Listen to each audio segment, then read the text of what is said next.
Moving on from mount, there's opt. This is a place where add-on software packages would be installed. Something that is not provided by your distribution of Linux. For example, OpenOffice for the longest time was traditionally installed in opt. You might find something like Oracle installed in opt. You can think of it similar to programs and files in a Windows world, but in Linux most things are provided by the distribution, so opt is not used as much.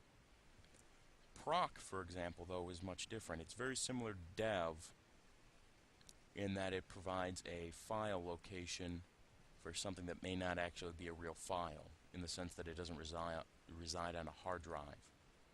So if we take a look inside proc, there's a bunch of numbers here and directories. These are referring to running processes on the system as a whole. The first process to launch on any Unix system should be the init process. So if we just take a look inside here, we're going to find information about this specific process. For example, mount information, the mounts, status of it. This information is useful, but at the same time, if you're new to Linux, it may not be someplace where you should be playing.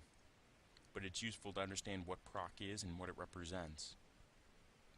Moving on from proc, there's root. Root is the root user's home directory. It's not stored inside mount for two reasons. First one would be security. You don't want other users being able to access the root directory. Secondly, the home directory may be on a different partition, and the root user's home directory should be on the same partition as the root directory of the system. Because if you can only boot into single user mode and you're not able for whatever reason to mount the home directory, you still want to be able to log in correctly as the root user. We're going to take a brief look here. It's very similar to the BlueGeek 9 user, although you'll notice that there's not a desktop or documents folders already created for you. Moving on, there's sbin, or system binaries. This is very similar to the bin directory.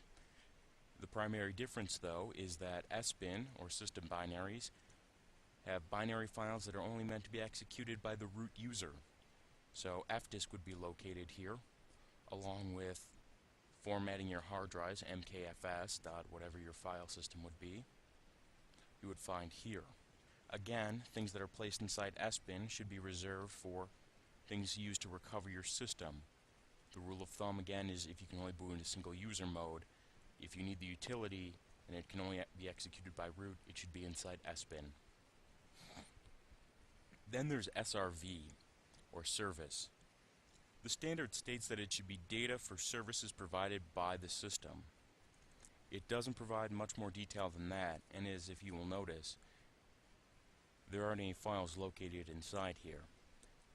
The file system hierarchy standard doesn't state how it should be implemented or how it should be used, but only that this directory should exist. This system is compliant because it is here, but it doesn't make any use of it. Moving on from SRV, there's sys. Sys is not part of the file system hierarchy standard and is unique to the 2.6 Linux kernel.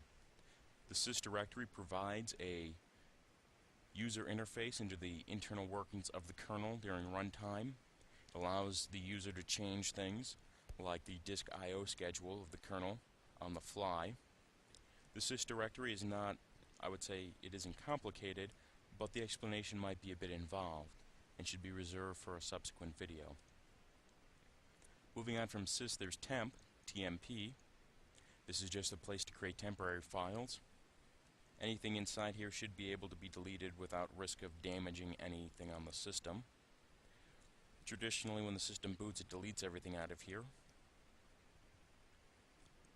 Moving on from temp, we have USR, pronounced user or Universal System Resources. You'll notice that there's a bin in sbin in here, which is very similar to what we saw in the root partition. USR is the second hierarchy, the second layer on the hierarchy of the tri-hierarchy system. Things put in bin inside USR are going to be very similar to things put in bin in the root partition. They should be able to be executed by any user on the system. Just like sbin on the root partition, sbin inside USR should only be executable by the root user. These are things that are not considered essential, things that you would not need if the system is only able to boot into runtime.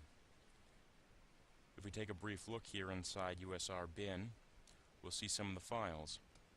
Now it should be mentioned that the reason why USR is a separate directory and there isn't everything all put inside bin or sbin is that this may not be stored on the same partition or even on the same machine. Your USR directory may be a network file system mount. Nowadays it's not that common, but it was before. For example, ALSA Mixer, which is for the Linux sound system on here. This is not something that would be considered essential. There are several files in here. USR tends to be a very large directory on most modern Linux installs. Moving on from USR, we go to var, which has variable data in here. You're going to find things in here like your mail spools. So for example, we have mail, and then there's spools or even temp files here as well. www, because there is an Apache server on this machine. This is where you'd be putting data if you're not, well, most programs are going to be putting data here, not users in particular, but it's traditionally where log files are placed. Things that are going to be either large or grow throughout the life of their existence are going to be put inside var.